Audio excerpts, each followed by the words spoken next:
Heir to the throne of the entire demon world, she shirks her responsibilities so that she may gallivant throughout the human realm, seeking pleasure and excitement.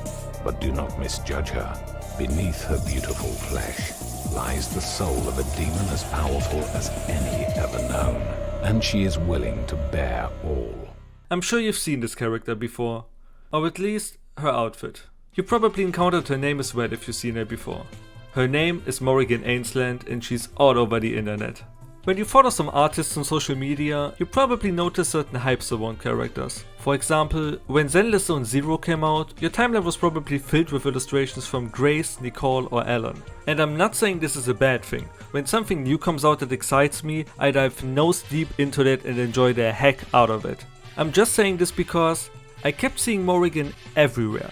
When I looked through Blue Sky to find new artists to follow, it's not a rare sight to find a Morrigan on their feed. And I was wondering, why?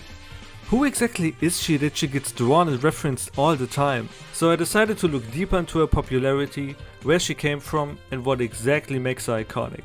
If you, just like me, ever wondered who that character really is, let me answer both of our questions.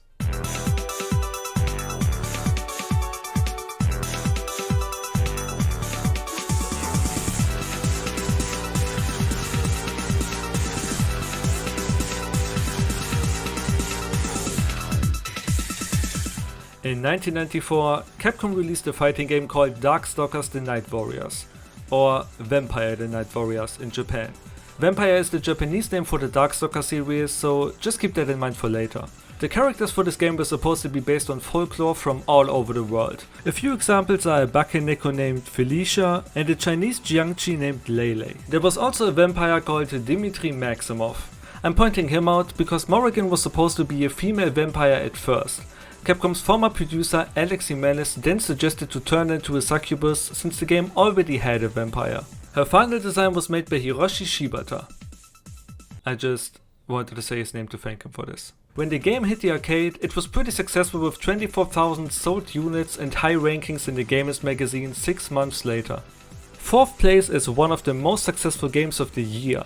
4th place based on income. 1st place for graphics. And there's also a ranking for best characters, and who's on the 2nd place? Morrigan. And Felicia made the 5th place. It also won some prizes, but most importantly, it was well received. Though it was not well enough for some people at Capcom. 僕的には成功したと思っているヴァンパイア。これをリリースした後、辻本社長に呼び出されましてですね。これかなり褒められるなと思って僕は社長室行ったんですよ。ああ、岡本君、今回のゲームなんで失敗したんや。こんな感じでね。言われたわけですよ。24,000枚売ったのに失敗みたいな。つまりそれぐらいストリートファイターシリーズを売れてて、それに比べると少なかったんですよね。To tap a little deeper into the Darkstalkers thematic, I decided to get Capcom's fighting collection on Steam to actually play the game myself. I want to know how the game aged and how good it actually was. So first of all, I'm really bad at these old arcade games. Every time I tried to pick one of those up, I got absolutely obliterated. That being said, I went into Darkstalkers The Night Warriors and got absolutely obliterated.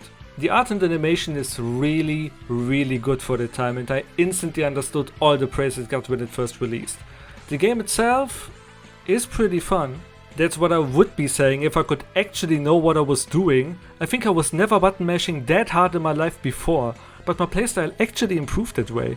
Look, I'm actually doing better than I've done so far, mashing the controller against my chest. The more I played, I slowly adjusted to certain moves. I was still not completely sure what I was doing, but at least I felt more competent. Morrigan has super fun attacks like these spikes that come out of her wings, her hair attacking on itself, these spike-like tails, and what I least expected, a jet engine when she dashes. When I started this old arcade game from 1994 to play as succubus, I didn't expect an engine behind her, but god damn does it feel good. The sprite work of Darkstalkers is pretty cartoony and goofy as well. Morrigan has these badass poses, but at the same time looks like this when being hit. And it works really good. I love that contrast. As you can see, after getting my ass beat for a few times by Anacaries, my other opponent was Felicia. And yeah, I couldn't beat her. I tried my very best, but that cat was just impossible. So I picked Felicia as well. I only picked Morrigan for this video anyway, and Felicia was also among the Darkstalker designs I knew and liked. First match is Felicia gegen Anna Karis, and I won. Was Morrigan the problem? Is she just a bad character? Am I actually really good at this game? Well, my next opponent was Morrigan and she stomped me, so no. This game is really fun, especially when you can play it. But what exactly made Morrigan stand out so much besides her design? There are other great designs which are clearly not on the same level as her popularity wise. Well, there's one thing I didn't tell you yet. Something rather important. When Morrigan was suggested to become a succubus instead of a vampire by Alex Jimenez, you might have noticed that this guy didn't sound Japanese at all. Alex Jimenez was a producer over at Capcom USA, so when he suggested to the Japanese to make Morrigan a succubus, he had to tell them what a succubus was to begin with. Morrigan was supposed to be a female vampire, and I changed her to a succubus. I said, well, you already got a vampire there, that's not a succubus. And they didn't know what a succubus was. I'm like, what's a succubus? Don't forget, I'm pitching this to the Japanese, so it's like it's a kind of female demon that kills men by screwing them to death. And they were like, oh yeah, that'd be cool, okay, yeah. Then suddenly they were all for it, you know? Morrigan was not the very first succubus to hit Japanese media, but she was the first one to get so popular. And since succubus are known to seduce men, you can pretty much imagine what happened next. The second game, Darkstalkers Revenge, released in March 1995, not even a year after the first one. Little fun fact, I was born in March 1995. I don't know if you cared. This game was received just as well as the first one. It wasn't groundbreaking or anything, but the graphics improved and they changed the special gouge. In the GamestMagazin of the end of the year, it was second place for Best Fighting Game, Top 50 Hit Games of the Year, Best Graphics and Top 10 Hit Games by Player Popularity. Since Darkstalkers Revenge is also included in the Capcom Fighting Collection, I decided to see for myself how much of an improvement it was. Okay, so obviously this game is very similar to the first one, there are only a few months between these, but a few things changed. The bar on the bottom which I didn't really understand is now gone and we got another bar which I don't understand. And I think it's probably the same bar, but for some reason I'm way better at this game. I'm not really doing anything different, but for the first time I was actually able to win a few fights. And by few, I mean the ones before Felicia. And then it happened again. Could all the Darkstalkers fans please tell me Felicia is a Morrigan counter? Because it sure as hell feels like it. I was able to beat her with my own Felicia, until I was ultimately defeated by Zabel. The third game came out in May 1997. This means that this was the first Darkstalkers game that released when neither Tupac nor Biggie were alive. Super Nintendo, Sega Genesis, now it's dead. This game was also positively received, but just like the last one, there wasn't too much different. In the GamestMagazin it was, at the end of the year, first place at the Game Master Awards and fourth place for graphics and top 20 hit games based on player popularity. Next Generation said in the review, the game has its moments, but the series has so far reached its zenith in Night Stalkers. DS3 is more of the same. It's fun, but nothing special. Since I already covered the other two, I might as well try this one, even though it's supposed to be more of the same. And who said this was nothing special? The third Darkstalkers game is so fucking fun, this was completely unexpected. The game is so fast despite being on the normal mode, and I'm not only talking about the general movement and attack speed, the game also feels super fast because of the way the matches are structured. When you beat your opponent, the game doesn't stop. You can still move and it only takes a few seconds before your opponent gets back up. The fight then continues with the remaining health of the winning player. It's so dynamic all of a sudden. I will definitely go back to this one after the video. I had so much fun with this game. Since I haven't talked about Morrigan's personality at all, I think now is a good time. Morrigan was born as an extremely powerful succubus. So powerful that her father was afraid that it could consume her. That's why he took a part of her dark energy and sealed it away. 300 years passed by until we reached the present, and so far Morrigan was feeding on human dreams, which became pretty rare with time. The graphic file states that at one point humans produced dreams faster than Morrigan could absorb them. But now she's lucky when she finds one good dream in 10 years. At that pace, the long line of succubus would end with her generation, but Morrigan didn't really care about that. She was often bored at her castle, and while she was searching for new dreams, she became more and more interested in the human realm. All she cared about was having fun, so it was not rare for her to leave the castle on her own. On one of these occasions, she sensed a great power coming to Earth. It was an alien called Pyron, who was looking for an ultimate challenge before absorbing the world. This is the plot for both Darkstalkers 1 and 2, and when you beat Pyron with Morrigan, she sucks the soul right out of him. When she comes back to the castle and goes to bed again, she obviously enjoyed herself quite a bit. At the start of the third game, Morrigan's father dies and she becomes the next in line to be the rightful owner of the demon realm. However, she was never interested in that and ignored her duties to keep living like she was before. When Jedha created the demon dimension and pulled Morrigan into her castle right into it, she became intrigued by her new surroundings. During these events, Morrigan also sensed the missing part of her power, which became their own being by now, Lilith Aensland. The meeting of these two is the finale of the third game and ends with the two of them merging back together. Morrigan feels a difference after being whole for the first time in forever, but it's unclear whether she started ruling the demon realm properly then. Morrigan is a fun-loving and playful succubus who had no interest in taking the hair off her father. Not until fusing with Lilith at least, considering this is when her attitude might have changed. She has a certain cockiness and high confidence in herself. And this, ladies and gentlemen, is Morrigan Aensland for you. So far. Because now we will go away from the games for a moment and talk about a piece of media that released in the very same year as Darkstalkers 3. From 1997 to 1998, in form of 4 40-minute long OVAs, released Night Warriors Darkstalkers Revenge. And this OVA is pure eye candy. If you love 90s anime, you will love the designs for these characters. Every single character looks so good and the animation is just amazing. There are several parts where I was just stunned watching the spectacle on screen. I would love to generally talk about this, but this is still a Morrigan video, so I will only talk about the relevant parts for her. We first see her when two goons of Dimitri try to steal a key from a family, where she quickly gets rid of them. She doesn't break a sweat and gets intrigued when she hears about Dimitri's plan to get back into the demon realm. Because Dimitri was banished from the demon realm long ago and has now finally recovered to become the demon king. When he comes near the realm, Morrigan appears in front of him and challenges him to a fight, asking whether he will amuse her. And my god, they do such a good job with integrating the moves from the games into the show.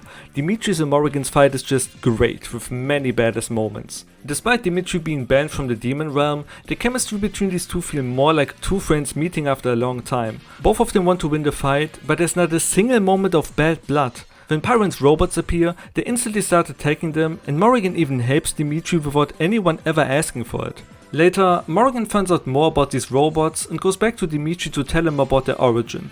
But Dimitri is still set on the demon realm and doesn't care about anything else. He sees these informations as an insult, since he's the strongest demon its realm has ever seen. Morrigan then starts teasing him. Shortly after, Pyron appears with an absolute insane introduction where he beats up every Darkstalker who hasn't appeared in this OVA so far until they reach Dimitri. They have another sick fight, but the vampire ultimately loses. Morrigan seeks him out and lets him bite her.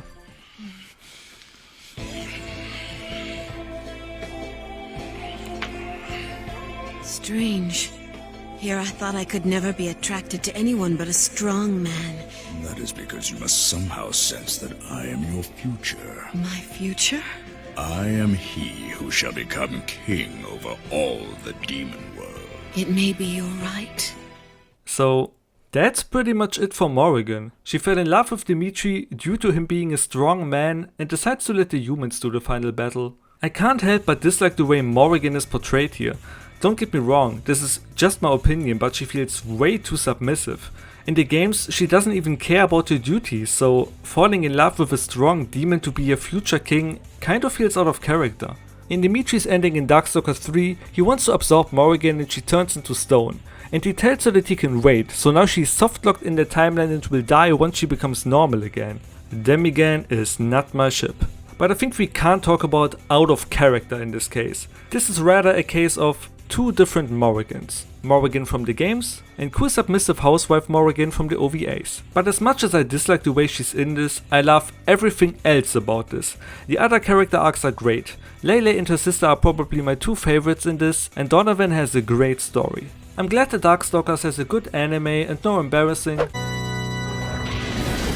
supernatural things, magic and sorcery. They're back. Okay, no. I want to bring you every facet of Morrigan, but I'm drawing the line here. I will not talk about the Darkstalkers animated series. Is from 1995 and unlike the OVAs, this is a heavily toned down kids show. This is also pretty big of a shit show, but as someone who watched all these 13 episodes, let me tell you that it's not as bad as you think. Let's do this per episode, there's a lot to talk about. Episode 1. The plot of the show is that Pyron comes to Earth in a spaceship and resurrects certain Darkstalkers to enslave humanity. He doesn't want to do it himself because he wants other people to do this. First, he revives Dimitri.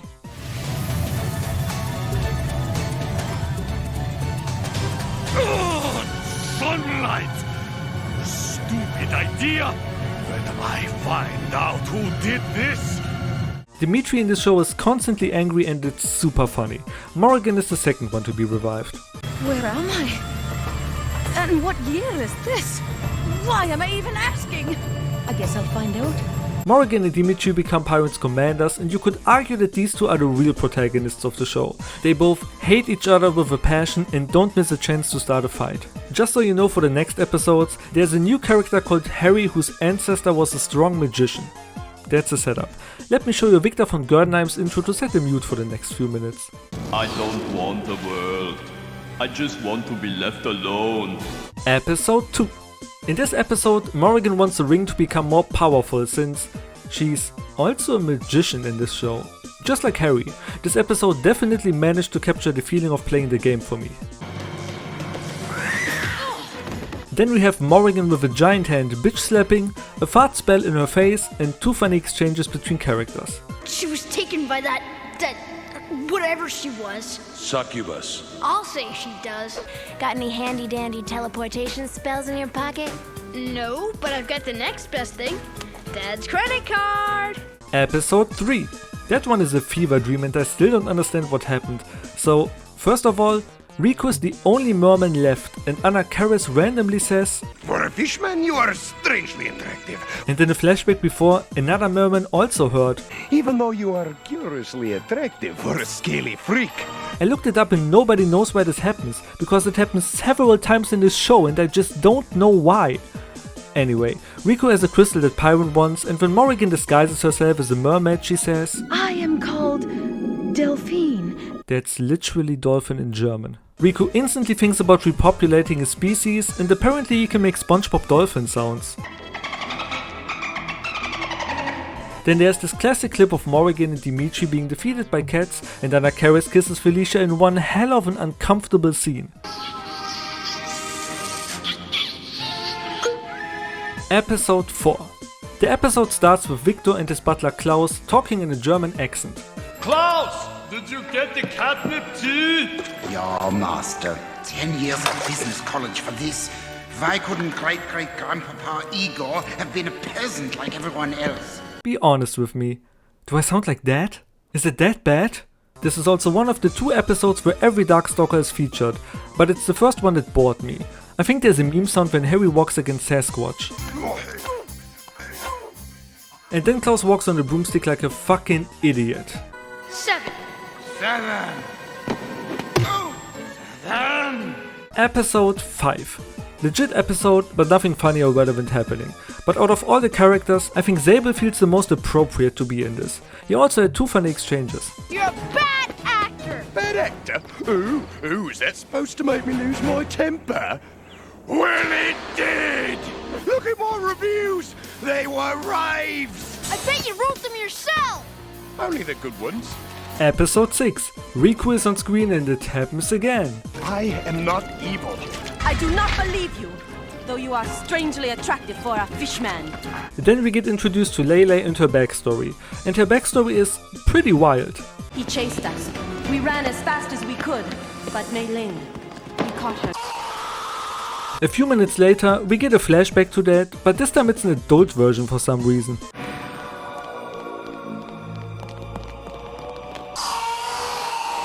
We have Dimitri screaming like a madman. I am giving you an order! And this Morrigan can apparently use magic to make a sword appear to fight with it. But there's a pretty important scene for Morrigan's character in this episode. When fighting against Lele, she loses. Lele tells her that she promises to let her live as long as she gets to kill Dimitri. Morrigan agrees to that. When Dimitri is defeated later, Morrigan doesn't do anything to save him. Usually the bad guys make these deals to get out of a sticky situation, but she didn't even think about it. He was only saved by the magic beamer from Pyron's ship. Episode 7. This is the only funny scene and my least favorite episode. Episode 8. So we all know that Morrigan is also kind of a vampire. Not in particular in canon, but her bats are always a nod to it. But in this show she can transform into a bat that's just as big as a car. In this she kidnaps Harry to make him her apprentice, since he has great potential to be a mighty wizard one day. She wants his power for herself to overthrow Pyron, and while this sounds cool at first, Overthrowing Pyron is basically what every evil Darkstalker secretly wants and actively tries at least once. Then I get throwbacks to my Darkstalkers matches. Felicia! How dare you! And at the end, Morrigan is about to murder a child. I know it's not as romantic as being sealed in a rock, but I'm just gonna throw you off the cliff. Wait! Can't we talk this over? No. Episode 9. Donovan, Mr. Warren. You know why I'm here. I know your heart. It is filled with darkness, even though you are curiously attractive for a fishman. That's Merman. Riku is legit the lamest Darkstalker, and Morrigan thinks so too, because in this episode they have to work together to help Pyron against these robots, otherwise the ship will blow up and destroy the whole universe, just so you know. Morrigan promised Riku to let him go and leave Atlantis at peace when he helps them, but she crossed her fingers and instantly backstabs him when Pyron is safe. Once again, she sold Dimitri and wanted him to actually die. That's the promise she didn't break. Good stuff, show. Episode 10. The episodes became way more boring after the first 4, so this one is another one without highlights. There were 2 funny scenes, so I just showed them to you. Hold your power, Donovan, or I will. Can you catch as well as you throw? Episode 11. Same as episode 10, and I think they forgot to dub this shot. And that includes New York City, unless... Episode 12. This was a Dimitri episode, and it honestly felt like a finale to the show. The show only has 13 episodes, so I expected this to be a 2-parter. But no. Dimitri finds a magic skull and seals Donovan.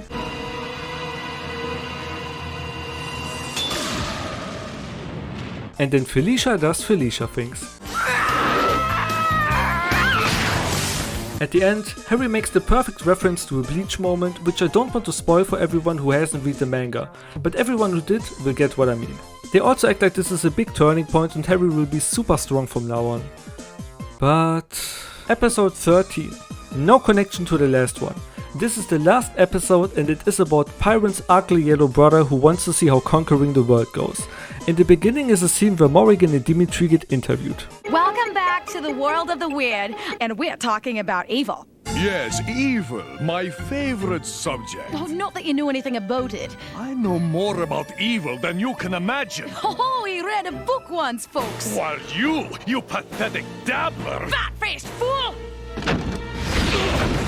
We got another one of those.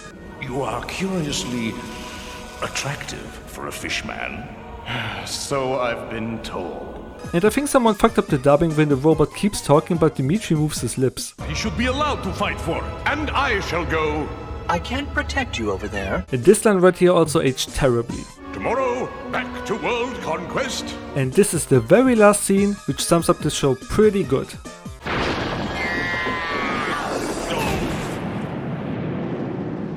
So I stand by my point that I like this show. It's not good, it's not well made, it's just a shit show, but a pretty fun one. There definitely are boring episodes, but they have a few good jokes, and if you watch this with friends, I can see you enjoying it. But I'm not recommending new shows, I'm talking about Morrigan, and we got a whole different Morrigan in the show. This Morrigan is mean, moody, evil and sadistic. Let's just say what we all think, she's a bitch. But she's not a submissive bitch, so I kinda like her more than the OVA one. I know, she's very different from the canon game Morrigan, but I think she's a fun version. She passionately hates Dimitri and has clear goals she wants to achieve. She might not be close to canon, but she's really enjoyable to watch. Alright, so that's 3 different Morrigans in 1998. Before we go back to the games, let's talk about any other media before, shall we?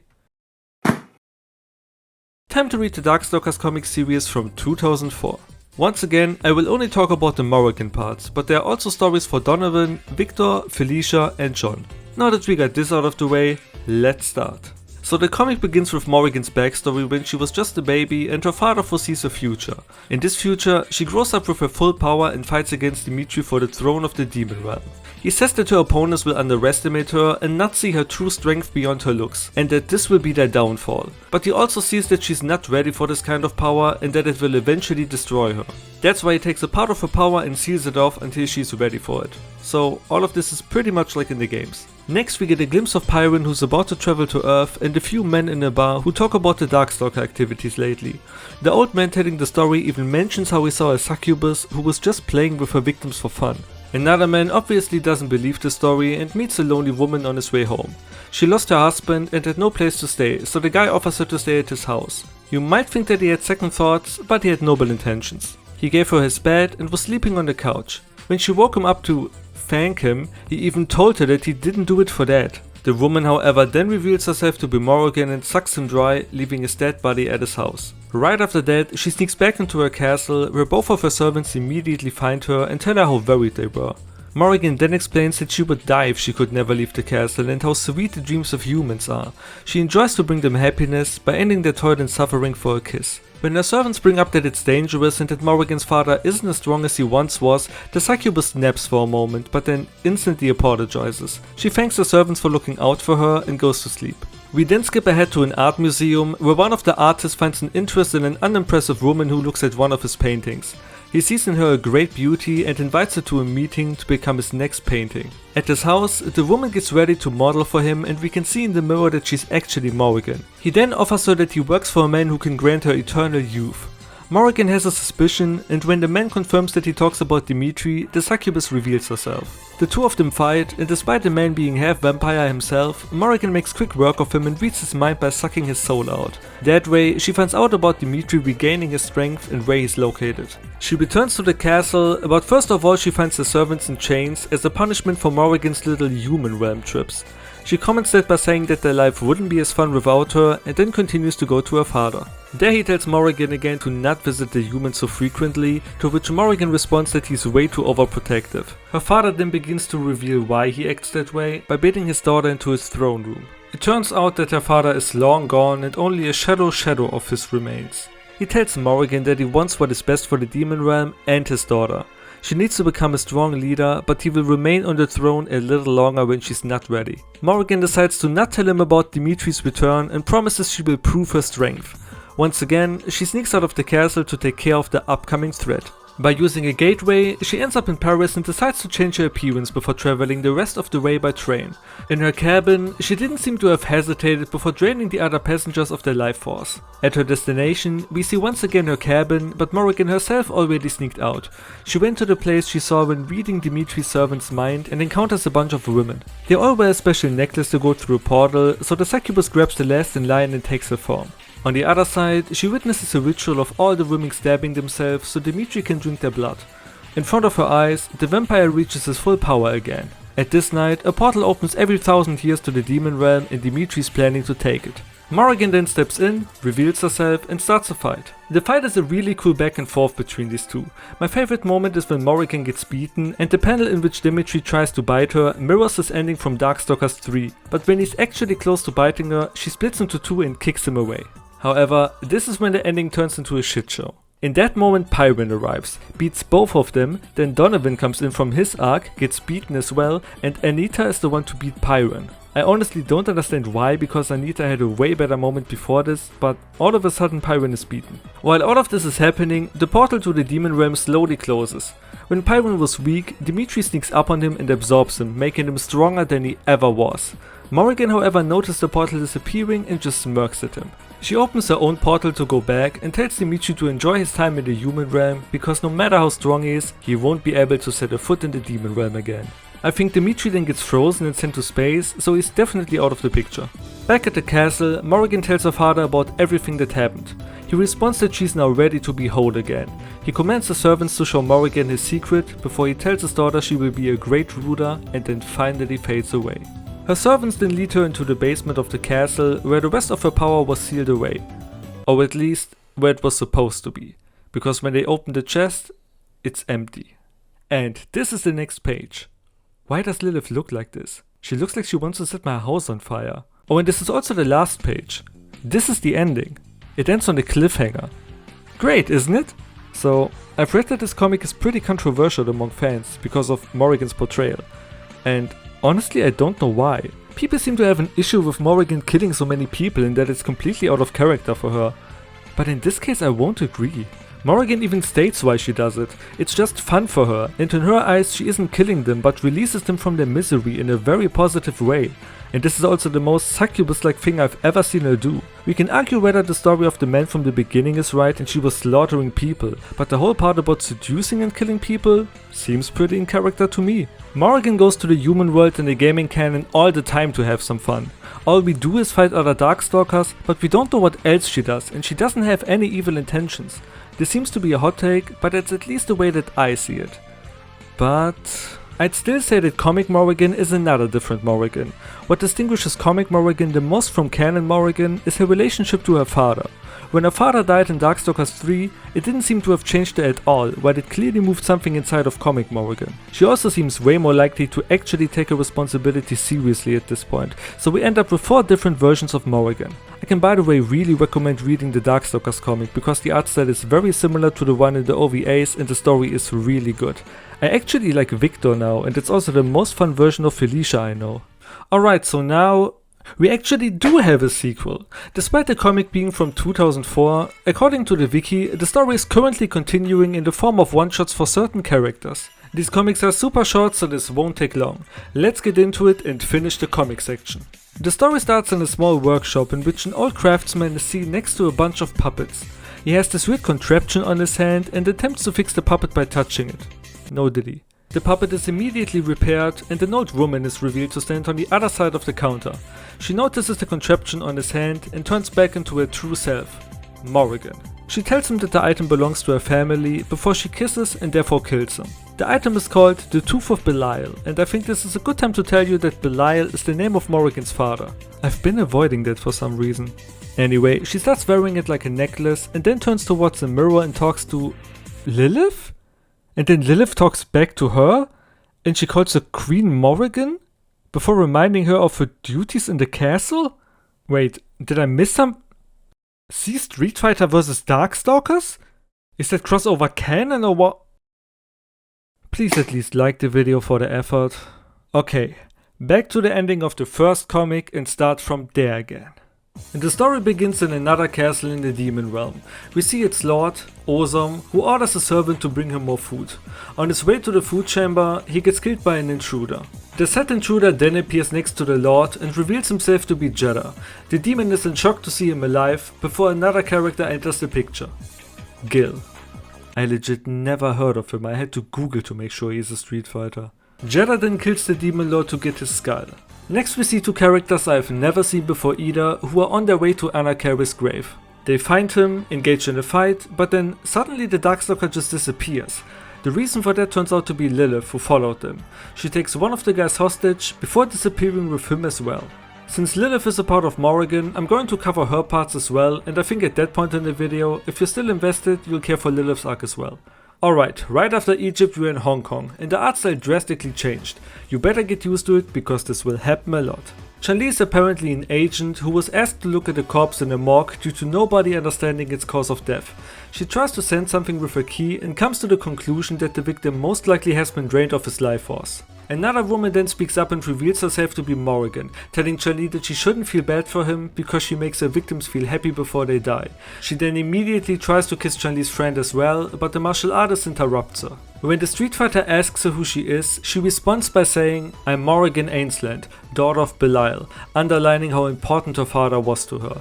They then start to fight for a bit, until Morrigan decides to dip and go back to her castle. Now it gets a little confusing, but suddenly we see Chun-Li waking up in a random forest, not knowing where she is. She doesn't have her iconic buns, so I was straight up thinking this is a flashback, but it's not. She meets other characters like Sagat and Ken, and eventually even Felicia and John. They all have no idea where they are, but they have one thing in common. They last saw a purple-haired girl with red rings. Got it? It's Lilith. Okay, so now we can stop talking about Street Fighters for a bit. Back in the demon world at the Aensland castle, we see Morrigan dream about her soul splitting before her servants wake her up. They tell her that she has important matters to attend to, like mediating a truce between 2 demon clans, but her most important duty is the planning of her coronation. Morrigan takes it all pretty lightly and yawns in the middle of their sentence. When the little guy asks her if he's boring her, Morrigan responds that she was just unexpectedly exhausted after her last trip. Both servants remind her that she's now the queen of the demon realm and she can't keep doing all these childish acts. As a queen, the other demons need to fear and respect her. Morrigan responds that there's currently no real reason for that, since Dimitri is frozen in space and Jedha is rotting in the void. She then sends both of them out of her room, promising she will meet them shortly after. But in reality, she instantly goes back to the human world for a little snack. Meanwhile in Castle Dorma, the castle of Jedha's family, the demon watches all the people Lilith teleported fighting against each other. But since alliances began to spark, Jedha decides he needs more positive and negative energy to achieve his goal.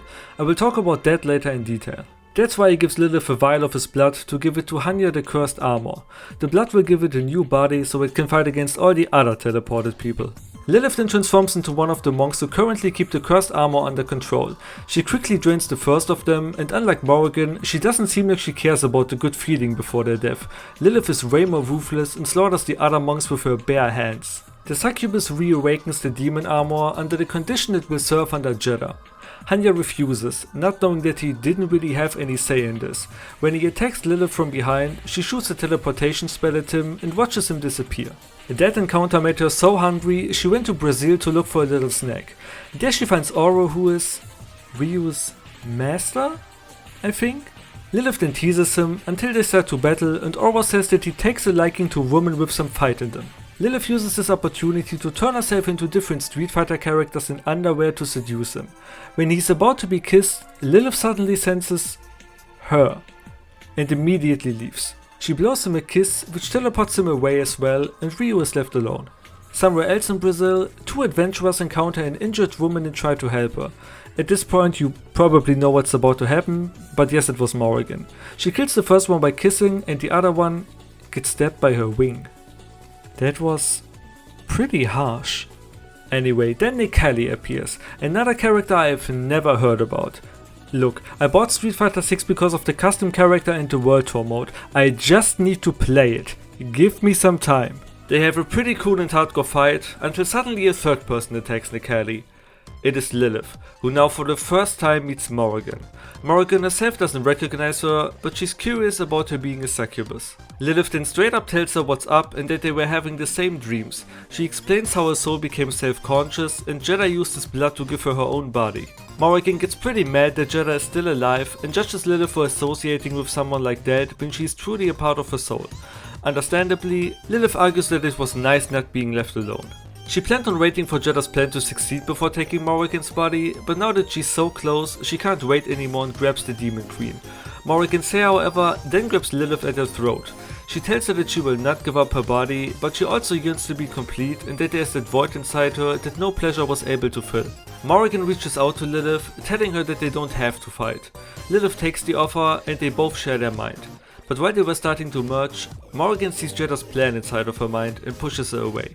Lilith is desperate to merge and says that she never felt this whole like in these few moments. She'd do anything to become whole, but Morrigan says that they both need to be separated in order to stop Jedha. Only then, both of them can become one again. And the only way to beat Jedha is using the demon-slaying sword Dialek. Or however you pronounce that. In the demon realm, Jedha gathered enough energy to start his plan. Gil takes his place and the skull of the Demon Lord from the beginning turns into the fetus of God.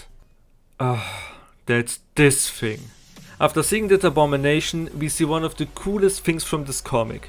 Jedha's backstory. We see him fighting in the Great War way back before he was banished from the realm. He uses the demon sword himself to fight against the strongest demons of the Aensland army. That's why Morrigan's father Belial joins the battlefield to face him. I was unsure whether it was narratively a good idea to show Belial, since we never saw anything of him. But then he shatters his armor and we see his true form. Yeah, it was a good idea. Morrigan's father is a fucking monster, and I think this is Morrigan's mother and not Morrigan in armor. Tell me in the comments, but for this flashback it doesn't matter. Jedha's only hope to defeat Belial was the demon sword, but the one he was given was fake and it shatters instantly. Belial then whoops his ass in the worst possible way, but spared his life to make him suffer for eternity. Jedha was banished into a void between dimensions and he was in there for millions of years. So long that a pocket dimension was born from his mind, and then he was still imprisoned in there for millions of years as well until he found a way back to the demon realm. And this pocket dimension is where everyone was teleported to. And that's why the scariest baby is growing, because it is connected to that dimension and gets fed all the energy that's gathered there. Morrigan and Lilith reach Donovan in the meantime, who, of course, attacks them first of all. He doesn't believe that they come with good intentions until Morrigan suggests that Anita can read her mind. When she does, she sees the big fucked up baby and both of them had enough of this. Donovan then agrees to join them, but there's still one problem. Morrigan can only create portals to the demon realm for members of the Aensland clan. To bring Donovan there as well, they need someone who's able to use the Satsui no Hado technique. And that's Akuma. Yep. Donovan and Akuma had a fight before, so you can guess what happens when they find him. They fight. Donovan gets his ass beaten, Morrigan grows really tired of it. She quickly leaps forward and kisses Akuma, transferring her knowledge about Jedda's plan and sucking a little bit of his life force. Akuma then agrees to help them. After that, oh my god, what is that? A Riku story? Alright, so this super cool woman looks for a fight and seeks out Riku. Yeah, ironic enough. She beats him, mocks him, oh and then he screams at her. Not only that, he kidnaps her to create his new kingdom. Oh my god, that is horrible. Look at what she's thinking. Wait, did he say I'd help him create? I guess it's not that bad.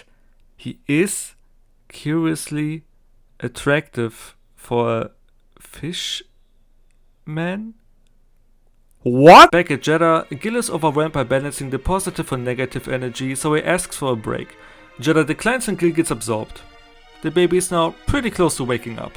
At the other side, Akuma opens the portal so that everyone can finally travel to the demon world.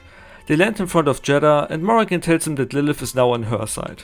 Until she stabs Morrigan from the back and goes back to Jeddah. It was all a trick to double trick Jeddah, because then Lilith stabs him, but she's actually Morrigan in disguise. Donovan makes use of his opening and attacks, but Jeddah becomes a pool of blood to dodge him. He explains that while in the void, he acquired full control over his body and blood, so nobody will be able to touch him. At that moment, Chun-Li and everyone else from the pocket dimension arrives as well. Since she and Morrigan already had a fight, she thinks that the succubus is the one behind everything. Morrigan tries to argue, but Jeddah turns himself into Guile and acts like he was murdered by blood magic. I just wanna say real quick that I really like Jeddah as an antagonist. He's smart, has a cool moveset and a very charming design fitting to his personality. Okay, back to the story. While Morrigan still tries to argue, a huge fight breaks out and even Donovan is overwhelmed by his Darkstalker blood. He becomes a monster and a lot of fighting is going on. It's worth noting that during the fight of Lilith and Emily, Lilith says that she wouldn't be fighting like that if she wasn't trying to stay on Morrigan's good side. But quickly after, she says that Morrigan surely wouldn't mind if a mortal or two had an accident in all of this confusion. Comic Lilith is pretty bloodthirsty. A while later, when Donovan became normal again due to Anita, the giant baby started absorbing the ki of everyone. It is then revealed that Gil is still inside of that thing and aids it. Everyone starts to cooperate and Jeddah talks about his plan in more detail. He wants the baby to eat literally everything ever. Every soul, every world, every dimension, even the universe itself. He calls it freedom of chaos and pain of individuality. If that was his goal, he could have started a reaction channel. Of course, everyone disagrees with him and they get ready for one last fight. In a quick exchange, Lilith tells Jeddah that she was only with him to get closer to Morrigan, and shortly after, the baby awakens. They try to shut it up by throwing a building in its mouth, but that didn't work. Jeddah laughs at their attempt to stop his perfect being, until Gil suddenly strikes him from behind and rips his heart out. He gets slain and Gil now talks about...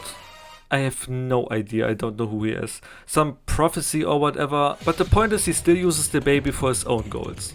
Everyone attacks, but they are just not strong enough. But then Morrigan remembers something. The great power her father foresaw when she was born. She goes to Lilith and grants her wish. The two become finally one.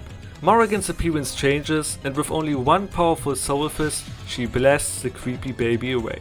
Gil is by the way gone too, because he was dead and got resurrected, so his soul disappeared. That was actually quite funny. Morrigan turns back to her normal appearance and the fight is finally over. We skip forward and see her in Castle Aensland again, when she's about to attend her coronation. She was watching what the other Darkstalkers were doing before, but got interrupted by her servants. She's super nervous and the moment she's alone, she walks up to her mirror to talk to Lilith. Morrigan tells her that she hopes she can be as good as her father, while Lilith assures her that she will be an excellent queen. With uncertainty she asks if Lilith thinks she's a worthy successor, to which her other side replies, absolutely. After all, I know you better than anyone. We see her officially become a queen and the demon screaming, "Long live Queen Morrigan. The king is dead." What the fuck, dude? And that was Street Fighter vs. Darkstalk.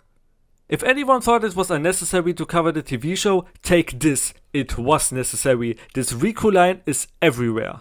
All jokes aside, that canon crossover comic was pretty good. I really enjoyed the plot and almost all the other stories I didn't mention. I hate that Ken brings up one-liner like a Marvel character, but otherwise, great stuff. So all we have left now, and this time I'm serious, all that we have left now in other media is the one-shot comic. You can see it's really thin, so this one will be quick. Before we went back, we saw how Morrigan retrieved the Tooth of Belial after murdering its current owner. She wears it like a necklace and asks Lilith how it looks on her. Lilith responds, "Wearing Daddy's tooth around your neck? Let's get a closer look-see." Lilith sure seems to be whole. A whole lot of different. In a playful tone, she then reminds Morrigan of her duties back home, to which the succubus reacts rather annoyed. They both go back to the demon realm without noticing a little puppet following them. That's the puppet from the beginning. You know, the one that was repaired by the Tooth of Belial. At Castle Aensland, Morrigan sits on a throne in a really ugly attire, listening to two demon clans fighting over some trade dispute. She's just as interested as me reading this right now, and tells her servant that she would rip her wings from her head if she has to listen to one more of these. The demons then complain about the rules not being clear, and Morrigan just snaps like a complete psychopath, murdering both of the clans in front of everyone. She then goes outside on a balcony, asking herself whether she's just a trophy for everyone to look at and what her purpose is now that there's no clear enemy like Dimitri or Jeddah. Man, I miss Jeddah already too. Despite being so powerful, she feels powerless. But lucky for her, her other servant tells her about some mysterious attack on one of her mines. She takes this opportunity to get away from the castle for a bit and goes there by herself instead of sending anyone. In the mines there are apparently workers who are from the Bigfoot clan. One of the workers leads her to the dead bodies, but on his way, something suddenly rips his face off. The attacker is someone who looks just like John, and Morrigan even mentions it when fighting him. He resembles him so much that the succubus asks him whether he's him, but his response is surprising, because he suddenly starts transforming into several different Darkstalkers and attacks the Demon Queen. Morrigan is still stronger though, and with a direct attack she dispels her opponent's magic and we see who it really is. The little puppet from the shop, which is now a full-grown woman. After following Morrigan, she became trapped in the demon realm and now wants her body to leave this place. She uses puppet strings on her and then transforms into a blonde Morrigan, before beating up the real one. The puppet also changes her plan pretty quickly when she realizes she's a queen now and wants to take Morrigan's position in the castle. Right before she's able to kill Morrigan, she kicks her away and Lilith appears at the same time. When she says that the puppet forgot about Morrigan's better half, the succubus reminds her that they're on an equal partnership. Then both of them combine their power to attack their opponent and turn her into stone. After that, Lilith questions whether that was the right call, since an imposter would have meant more free time for Morrigan and herself. The Demon Queen however says that she needs to get used to these peaceful times before both of them fly back to the castle. Then a monster breaks out of the stone figure, but that's the end. This is from 2022 and there is no other comic continuing here. Or at least not with Morrigan and Lilith, so we're done. These are Morrigan's comic appearances. And I know that there are more comics and manga, but I'm ignoring all the Japan-only content for obvious reasons. The video is already way too long anyway. Now that we went through all the media with her, here's my absolutely subjective Morrigan ranking. For me personally, the OVA Morrigan sits at the bottom where she feels comfortable. TV show Morrigan is above her. She's the least Morrigan-like version of her, but I just like her. Between the canon gaming Morrigan and comic Morrigan, I think I enjoy gaming Morrigan a tad bit more. I really like her comic version, but I prefer that she's a little less serious and has no random murder moments. But I do like that Lilith still has her own conscience after merging. So this is my Morrigan tier list based on everything we've learned so far. Now finally back to the games. You can see that the Darkstalkers series started out strong, but then only improved by tiny bits and seemed to have lost their momentum, because after Darkstalkers 3, the franchise suddenly died down. After that came only a Dreamcast and a PSP game, which were modified versions of the third game. The PSP had a few additional game modes, but not a new game. Only after 5 years we got the next installment, Vampire Darkstalkers Collection, a PS2 game which was just a compilation of all the 5 arcade games from before. Again, nothing new for 7 years. From Darkstalkers 3 in 1998, it took 15 years until we got a new game, because only in 2013 we got Darkstalkers Resurrection and... oh wait. Hey you the viewer, could you help me with something? When you look at this game cover and the title Darkstalkers Resurrection, do you think of a 3D fighting game as an attempt to revive the series? Because I sure did. So sure that I went to eBay and bought the game for the full Darkstalkers experience. And just now when I reached this part in the script, I realized that Darkstalkers Resurrection is just Darkstalkers 2 and 3 again! But with online play. When I bought the Capcom Fighting Collection, I legit got every Darkstalkers game ever. And everything after the 2000s was just collection after collection after collection. This franchise is fucking dead and I don't know why. The only characters people still know about today are Felicia, Lele, and of course, Morrigan. And Lilith, but she's part of Morrigan. And Capcom knows that as well, because they haven't missed a chance to include Darkstalkers in all of their crossover games. We already had Lele, Felicia and Morrigan in Super Puzzle Fighter 2 Turbo and Pocket Fighters when the Darkstalkers series was still around. 2 games in which Felicia also beat my Morrigan. I think that Felicia is a counter to me. Here's a list with all the other non-Darkstalkers games in which Morrigan is included. There's not a single game with Felicia or Lele but without Morrigan, so these are all the games with Darkstalkers characters after the 2000s. These 3 characters were still used a lot like in Ultimate Marvel vs. Capcom 3. And honestly, the art direction works really well for these characters. Morrigan still has all of her moves from the old game, but I can't manage to play Felicia like back then. Guess I'm officially Team Morrigan now. This game looks great and is extremely fun. Seeing all these moves from the sprites turn into 3D was super cool to see. This comic-like aesthetic works really well with Darkstalkers since it was pretty cartoonish from the beginning. I'm not a fan of Marvel, so beating up Hulk with Morrigan was something way more enjoyable than I imagined. Then I played the newest console game with her, Marvel vs. Capcom Infinite. I want you, body and soul. Did I click on one of these sex ads? Okay, so everything great I mentioned about the art style is now gone. It looks as bland as it could. But despite that, I do think the game is still quite fun. Or at least Morrigan played very well in this. I can't really talk about the game in general. So let me go back to where we started. Capcom had this new game called Darkstalkers, which was quite successful and always received good or great reviews. They got a TV show and a great OVA. After 3 games, they suddenly stopped, tried to sell a collection of these old games for over 10 years and never done anything new with the franchise besides this comic.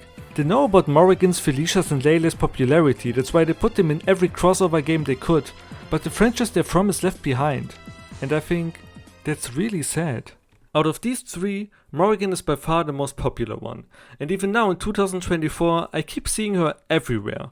While Marvel vs. Capcom definitely did their fair share of pushing her, the latest game of that franchise is 7 years old as well. Yet, Morrigan lives rent-free in many people's head and is widely beloved to this day.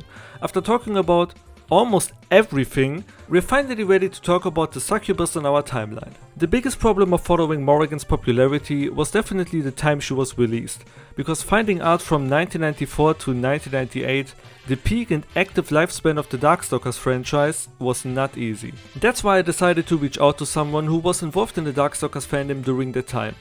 Someone who was probably closer to the feedback of fans than many other people. I'm talking about the man himself, Alex Jimenez.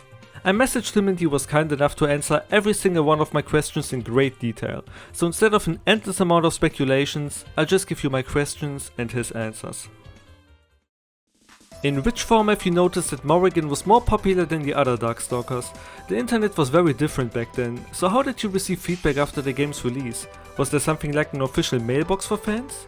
Well, the first thing that I noticed is the sheer amount of artwork that's been done featuring Morrigan. She's appeared in comics, statues and videos, way more than any other Darkstalker.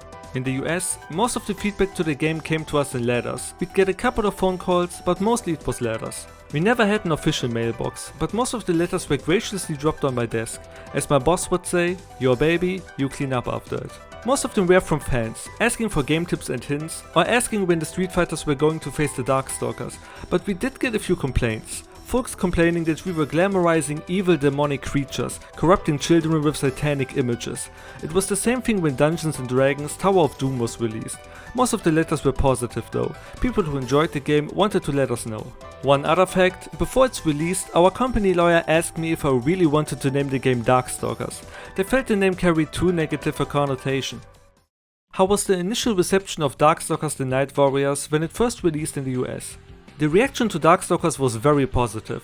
The sharp toon-shaded graphics were very popular and people liked the originality of the characters. But we also had some pushback. Many of the combat moves were so over the top that some players felt it was too cartoony. At the time, Mortal Kombat was pushing fighting games in a new direction while games like Tekken and Virtua Fighter were about to upend the entire genre with 3D graphics. Compared to these games, some players felt that Darkstalkers was almost quaint by comparison. Up until Darkstalkers 3, how did Morrigan turn out to become the face of the franchise? Most games and shows have a breakout character. With Darkstalkers, it was Morrigan. What I find interesting is that she's so popular with both men and women. For men it's obvious the sex appeal. For women I think it's the fact that she's a strong character who can handle herself in almost any situation. Even when surrounded by monsters, she's one bad girl who can hold her own.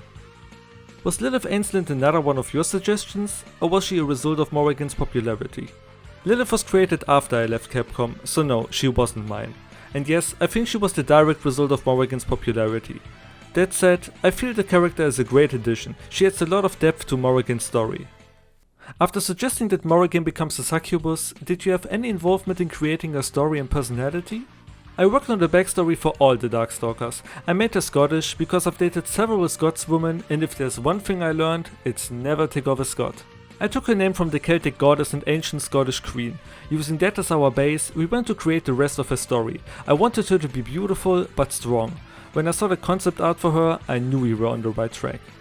What are your opinions about all the iterations of Morrigan depicted in different media like the comic, TV show or OVA?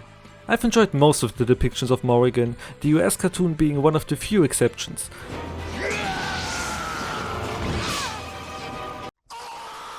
Most of the shows and mangas that I've seen her in portrayed her as more amoral than outright evil, the quintessential bad girl as opposed to Felicia who almost always fights for the good guys. And for the last question I asked, how do you feel towards Morrigan's popularity today, 30 years after her debut? Would you agree that fans helped her stay relevant, or are there other important factors? Morrigan's fans are what have definitely kept her relevant, and for what I am amazed and eternally grateful. The fans are the reason we do what we do. Without them, creators have nothing. It's gratifying and more than a little humbling that 30 years after her creation I still get asked about her all the time at conventions and comic shops. I think the secret to her popularity is the fact that she's so mysterious and alluring. She's the very essence of a succubus. Thanks to her, more people know what a succubus is, and I've had more players than I can count come up and tell me that she's welcome to visit their dreams anytime. You probably noticed, but this man really cares about Morrigan. It's always heartwarming to me when creators are so passionate about their work, and seeing him talk like this 30 years later is just great. He even thanked me for the opportunity to talk about her again, when I am the one that should be thankful. Of course I already thanked him, but for this video I just wanted to do it again. So once again, thank you a lot Mr. Jimenez for taking your time. I find it fascinating that Morrigan stayed relevant for so long and that the sheer amount of love this character gets is just that much. Remember the character popularity chart from the GamestMagazin where Morrigan ranked 2nd place? When the other two Darkstalkers games released, there were 2 more charts like that, and now think for a moment. Where do you think ranked Morrigan during that time period? At the end of 1995, Morrigan was at the 12th place, right on top of Donovan. And she's not even the most popular Darkstalkers character on the list. That's Anita on the 8th place. Raise your hand if you haven't played Darkstalkers and know who Anita is. It's this little girl. And at the end of 1997, Morrigan was at the 17th place. Lilith Forever was extremely popular at her debut and placed at 4th, while Jeddah also ranked pretty good at 7. All I'm trying to say is that Morrigan was not so extremely popular the entire time. She was always at the top of the Darkstalkers cast, but she didn't overshadow all the other fighting game characters in that era. But unlike many other characters, Morrigan never faded into the background. Her design and playful nature were so intriguing that people fell in love with her just by looking at her. For this video, I messaged a lot of artists and cosplayers asking whether I could use their work for this project. I asked everyone who agreed where they have seen Morrigan for the first time, and I was honestly surprised about the outcome. 4 people have encountered her through fanart or cosplay, 4 people have actually played the Darkstalkers series, and 8 people first saw her in Marvel vs. Capcom. Before making this video, I didn't know that Marvel vs. Capcom had such an influence on Morrigan, but apparently it doesn't matter how out of place she is, the moment you see the succubus, you're falling in love with her. And considering how many artists she bewitched, which are now drawing and spreading her image even wider over the internet, I'm starting to get it. As of now, I'm writing this part of the script at the 4th of October and I had no idea how many Morrigans would suddenly appear on my timeline. I know that she's obviously the perfect Halloween character, but it's been 4 days and wow, Morrigan never left people's heads. And I don't think she ever will. I never came in touch with the Darkstalkers franchise before this video and suddenly my head is filled with lore and characters I fell in love with. I can't believe that this franchise has been dead for 27 years. There's not even a failed attempt at a new game, just many collections and skins for other games. I honestly think that right now is the best possible time to revive the Darkstalkers series. Social media is omnipresent and Morrigan alone has intrigued so many people that Darkstalkers isn't as niche anymore. I'm sure an announcement trailer for a new game with cartoony 3D graphics would blow up nowadays. But I know how unlikely that is at that point, and since I already found quite a few new games to enjoy, I just want to thank Morrigan for introducing me to the franchise. Making this video was quite the rollercoaster trip, but a beautiful one I really enjoyed. To all the Darkstalkers and Morrigan fans out there, I hope I was able to do it justice. Please correct me in the comments if I got anything wrong. And to all of you who have only seen Morrigan before, hopefully you know a little more about her and her franchise now. And to end this video, I want to thank every single artist and cosplayer who allowed me to use their work. I initially wanted to just talk about her popularity, but the script escalated and I think it was important to explore the entire character. But as a compensation, I will thank you by reading out your name and eventually pronounce it wrong with my accent. Ready? Don't worry, I'll get that. Thank you Aria, thank you Atenea Cosplay, thank you Cravat, thank you Deny Terry, thank you Aaron McDaddy, thank you Fee, thank you Khan, thank you Kurt, thank you Madame Rinrin, thank you Pictomike, thank you Piku, thank you Kiwi, thank you Lakuza Cook, thank you Regulus, thank you Zero Setsu, thank you Dreamin', thank you Faves, thank you Stupidhead, thank you Celebaline. You can find everyone in the description. I should have said this before, because now everyone turned off, but I would really appreciate if you'd subscribe and share this video. If not, fuck me I guess.